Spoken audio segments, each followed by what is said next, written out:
Hello and welcome to History with Jackson.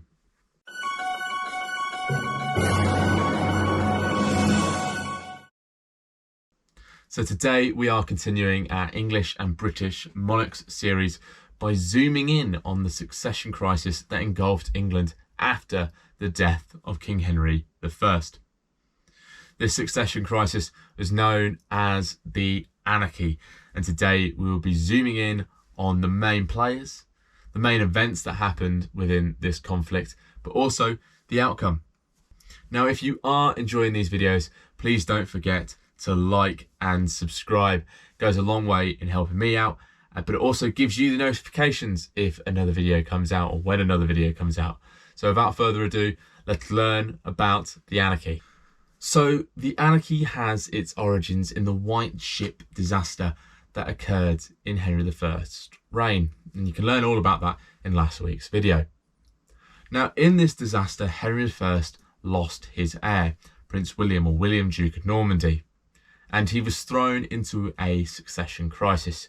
He had lost his only male heir, and he had chosen to force his nobles to accept and promise to promote his daughter Matilda to the throne after his death. However, in 1135, after Henry I died, his nephew Stephen of Blois decided to usurp the throne. He immediately rode to London to claim the crown for himself, and then to Winchester to secure the treasury. And not only did Stephen go against his oath to do this, many nobles across England ignored their oath to Henry and Matilda and supported Stephen in his claim to the throne. Now, at the beginning of the Anarchy, Matilda was not Stephen's biggest threat. In fact, his biggest threat was his elder brother. As Stephen was the younger brother, he did not have as strong a claim to the throne as his brother, so he had to compensate or pay off his brother to ensure that his brother did not claim the throne over him. He also had a problem with the church, and he had to make sure that the church supported his own claim to the throne over Matilda's. And this was supported by a letter from Pope Innocent II, which was circulated around England after it was sent to Stephen. So at the beginning of the conflict, Stephen had the support of not only his family and the nobles, but the church as well. A few years into his reign, Stephen's grip on his kingdom started to loosen. Matilda's husband, Geoffrey Plantagenet, Count of Anjou, was starting to make his way through Normandy and ruling it in place of his son, Henry. Matilda's brother, half-brother, Robert, Earl of Gloucester, was also starting to rebel and fight against King Stephen. He was promoting Matilda's place as queen at home. This showed that Stephen didn't have a firm control over his nobles and that he did not have a firm control over his kingdom. And the point that clearly demonstrates Stephen's lack of control is that in 1139, Matilda landed in England. And Matilda set up an opposition government and court in Bristol. She was clearly setting herself up to be queen, and this started the Anarchy, or the English Civil War, not to be confused with the one later. So this was a dynastic crisis, a succession issue that was prompted by Henry I's death. Now, I tend to see this conflict in two different parts. Yes, there are different phases to the conflict, but two different parts. And the first part of this conflict I see as Matilda versus Stephen. And in 1140, Matilda was starting to gain strength and gain power in England. Crucially, she was starting to convert nobles over to her side. And one of these nobles was Ranulph, Earl of Chester, who was a very powerful noble at this time. And in 1141, Ranulph, Earl of Chester, assisted Robert, Earl of Gloucester, and Matilda in capturing King Stephen. In 1141, Ranulph of Chester greatly assisted Robert, Earl of Gloucester, in capturing Stephen in a siege. This capturing of Stephen was a huge coup for Matilda, as it allowed her to make a claim for the throne of England. With Stephen imprisoned, there was nothing, or there should have been nothing, in her way. Now Matilda took on the mantle of Lady of the English before being coronated, but she quickly arranged a coronation to happen in London. But all she had to do was get to London and get into London for this coronation to occur. However, the people of London at this time reserved a right to elect the next king or queen of England. And many kings had made concessions to the people of London so that they could get into the city and be coronated. However, Matilda made no such concessions to the people of London, and they chased her out of the city. And this made sure that she was not able to get coronated, and it soured her reputation as well. Another barrier in the way of Matilda being crowned was Stephen's wife, also named Matilda. She was fighting for Stephen whilst he was imprisoned by Matilda. So there was one force preventing her from being coronated. Another obstacle to Matilda was her own arrogance. She was alienating members of the nobility who had defected from Stephen upon seeing his capture. Matilda really should have been consolidating her control and bringing these nobles over to her side. However, her arrogance was alienating them, and they no longer wanted to support her bid. Whilst fleeing from London and heading to the safety, or what she thought was the safety, of Oxford, Matilda's half-brother and lead military man, Robert, Earl of Gloucester, was captured. This was a huge loss to Matilda, as Robert had been guiding her campaign. And to get Robert back to lead her campaign, she swapped prisoners, and she gave up King Stephen in return for Robert. Upon getting to Oxford, Matilda was placed under siege by Stephen's forces, and this siege lasted quite a while. Now, Geoffrey Plantagenet had dispatched some mercenaries and a force to go and help and free Matilda, but she couldn't wait that long, and using her own cunning and resourcefulness, she escaped from Oxford Castle on her own. And she escaped to Devizes, and here she set up another rival government to Stephen's, clearly yet again splitting the country in half. But in 1149, Matilda felt that her own work had been done, and she retired back to Normandy to allow her sons, particularly her eldest son, Henry, to carry on the fight. Now, as I said earlier, I see this conflict in two parts. Whilst there are many phases, I see them in two parts. And the second part I see as Henry versus Stephen. Now, Henry was Matilda's eldest son, and to her, he was the heir to the throne. Not only her heir, but after her retirement, Henry I's heir. And in 1147, Henry made his first foray into this conflict. He took a band of mercenaries into England in an attempt to fight and promote his mother's case.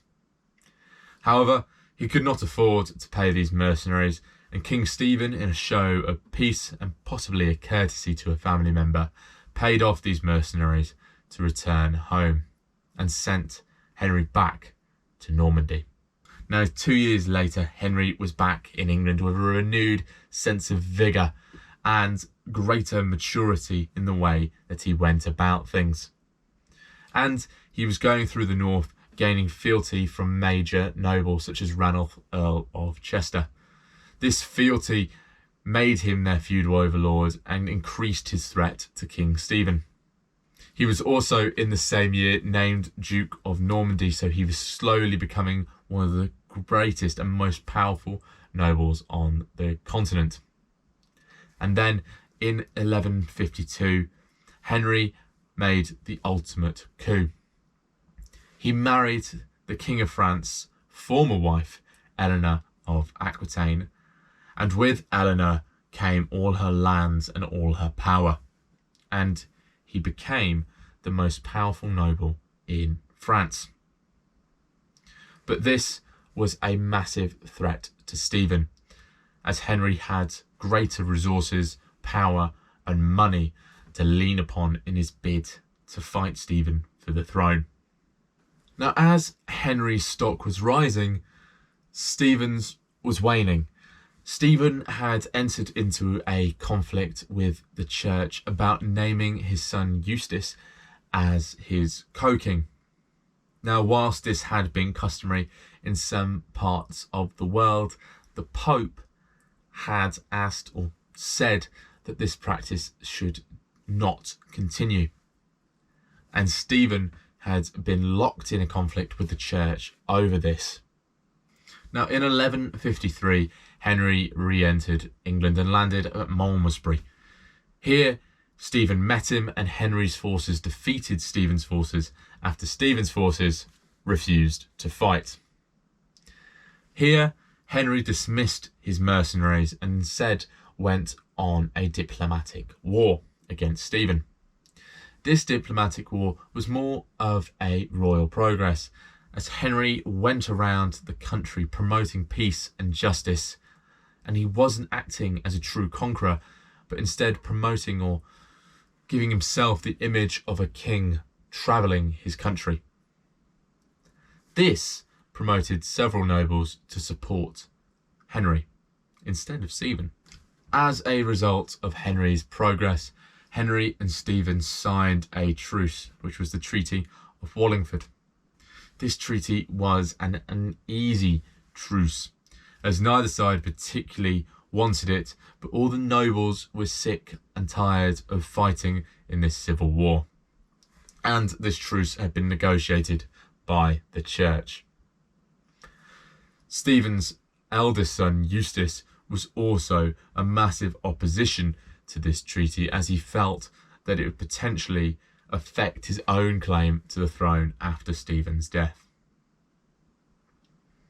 However, at the end of August 1153, after the Treaty of Wallingford had been signed, Eustace died. And this paved the way to the November 1153 Treaty of Winchester.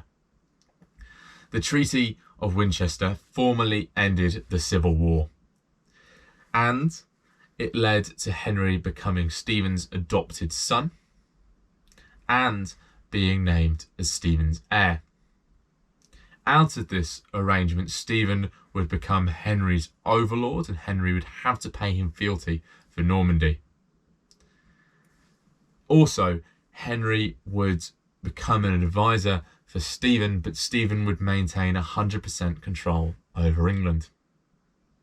But not even a year after this treaty had been signed, in 1154, Stephen died of a stomach disorder.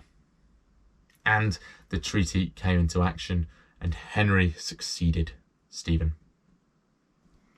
Now, thank you very much for watching our episode on the Anarchy today.